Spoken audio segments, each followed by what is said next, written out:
கோபுரம் டிவி நேயர்களுக்கு இனிய வணக்கம். இன்று பிறந்தநாள் காணும் மற்றும் மணநாள் காணும் அத்துணை சகோதர சகோதரிகளுக்கும் எங்களது இனிய வாழ்த்துக்கள்.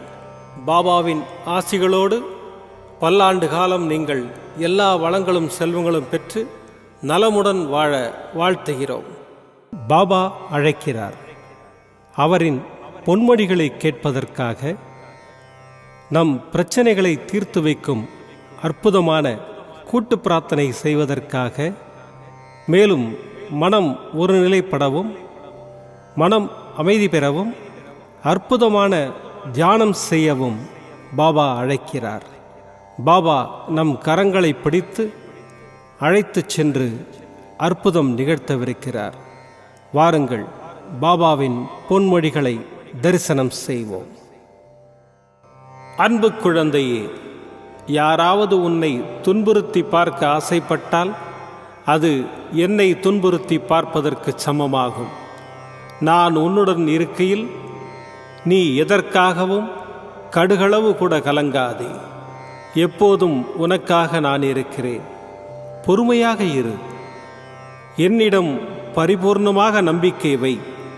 உனக்கு வேண்டியதை செய்ய உன் தந்தையாகிய நான் காத்திருக்கிறேன். நிச்சயம் உனது வேண்டுதல்களை நிறைவேற்றித் தருவேன்.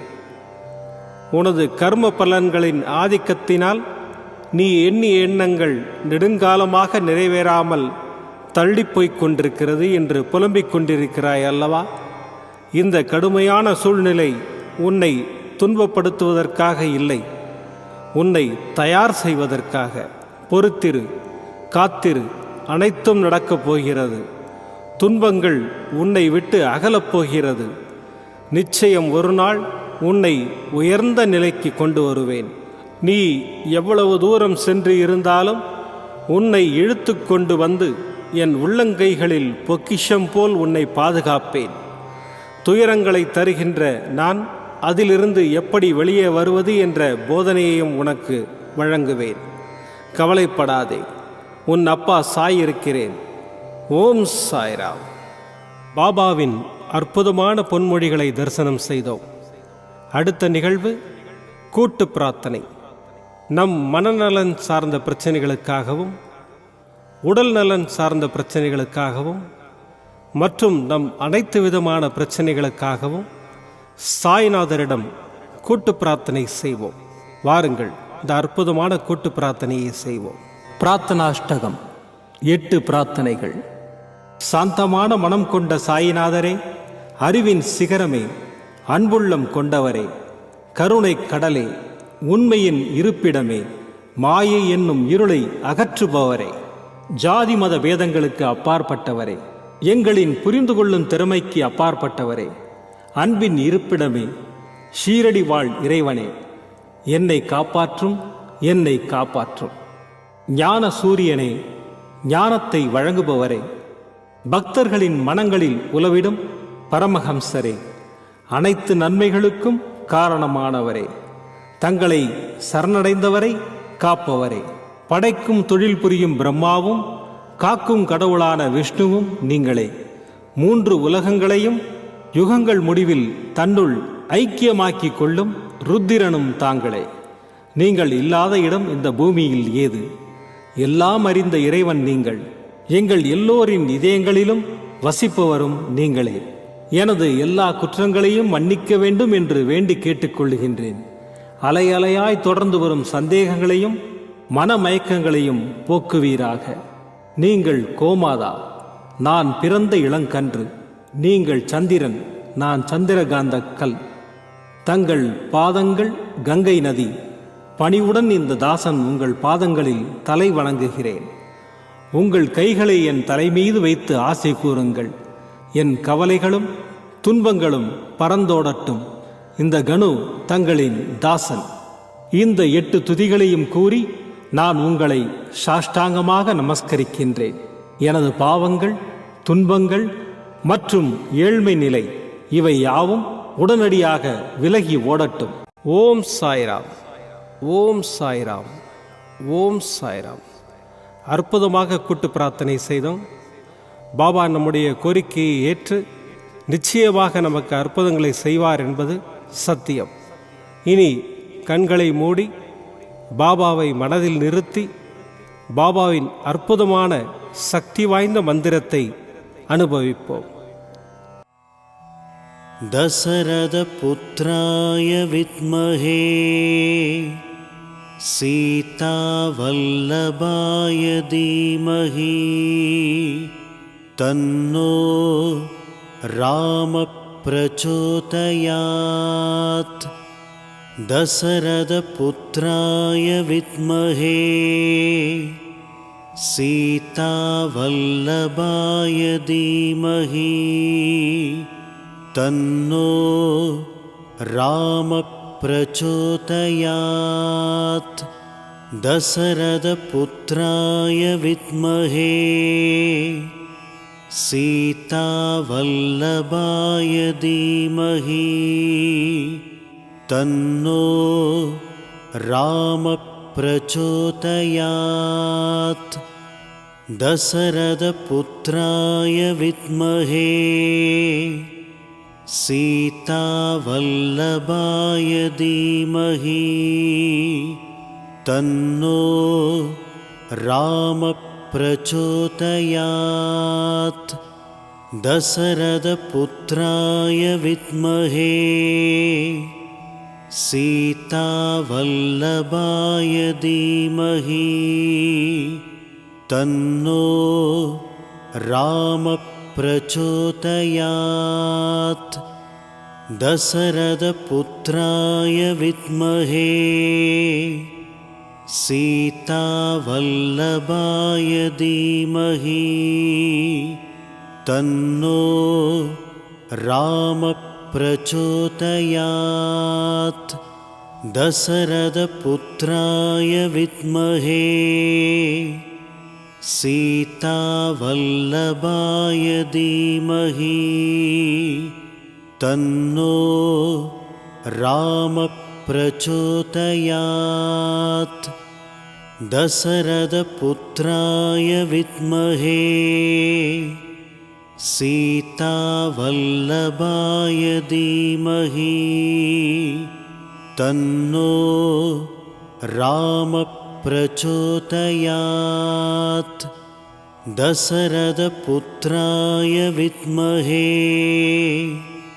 சீதா வல்லபாய தீமஹி தன்னோ ராம பிரச்சோதயாத். தசரத புத்ராய வித்மஹே சீதா வல்லபாய தீமஹி தன்னோ ராம பிரச்சோதயாத்.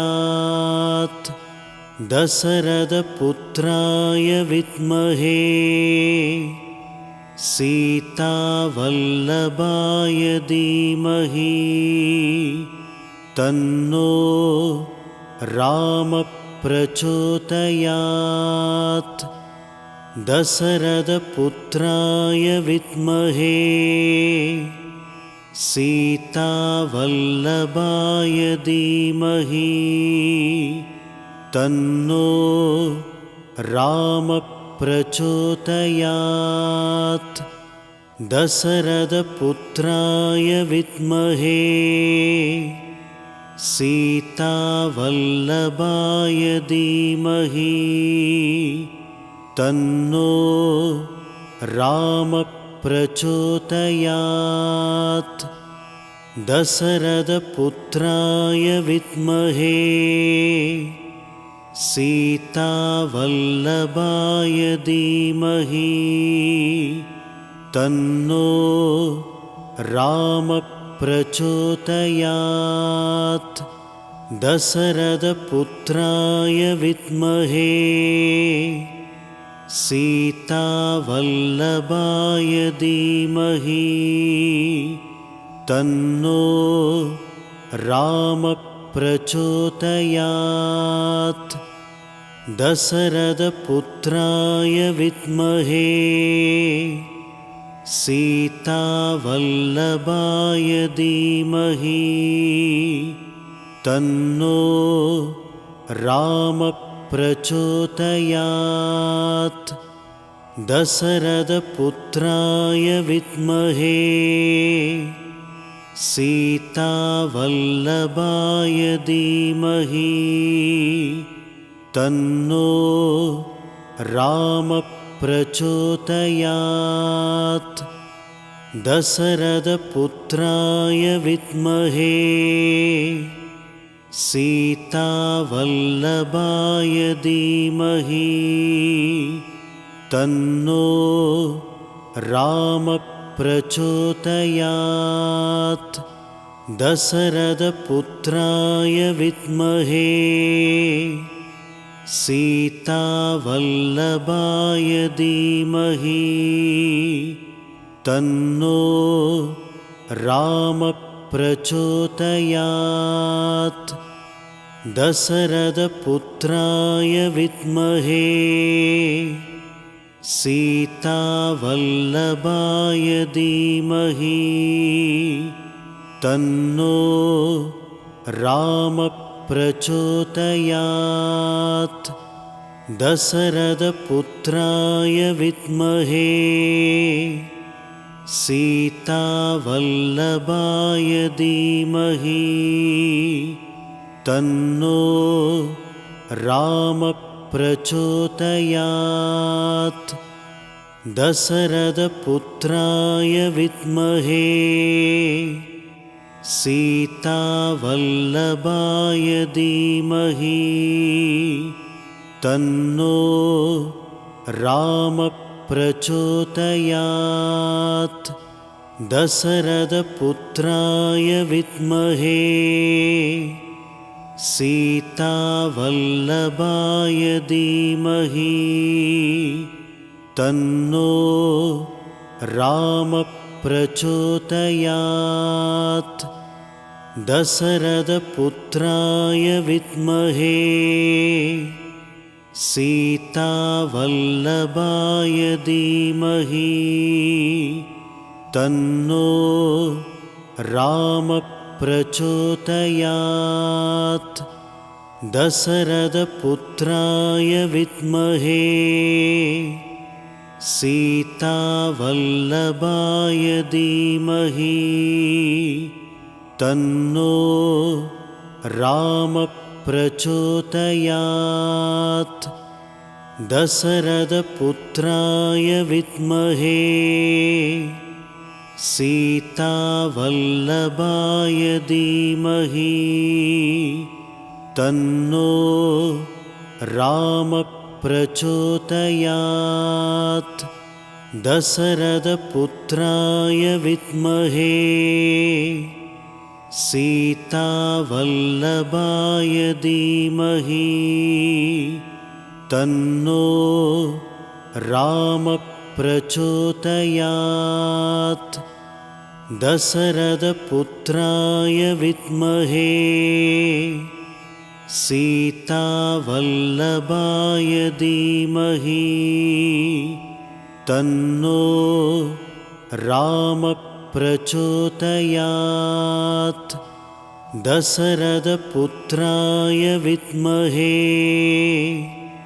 सीतावल्लभाय धीमहि तन्नो राम प्रचोदयात् दशरथपुत्राय विद्महे सीतावल्लभाय धीमहि तन्नो राम प्रचोदयात् दशरथपुत्राय विद्महे सीतावल्लभाय धीमहि तन्नो राम प्रचोदयात् दशरथपुत्राय विद्महे सीतावल्लभाय धीमहि तन्नो राम प्रचोदयात् दशरथपुत्राय विद्महे सीतावल्लभाय धीमहि तन्नो रामः प्रचोदयात्। दशरथपुत्राय विद्महे सीतावल्लभाय धीमहि तन्नो रामः प्रचोदयात्। மீண்டும் நாளை காலை இந்த அற்புதமான பாபா அழைக்கிறார் நிகழ்ச்சியில் சந்திப்போம். நன்றி, வணக்கம்.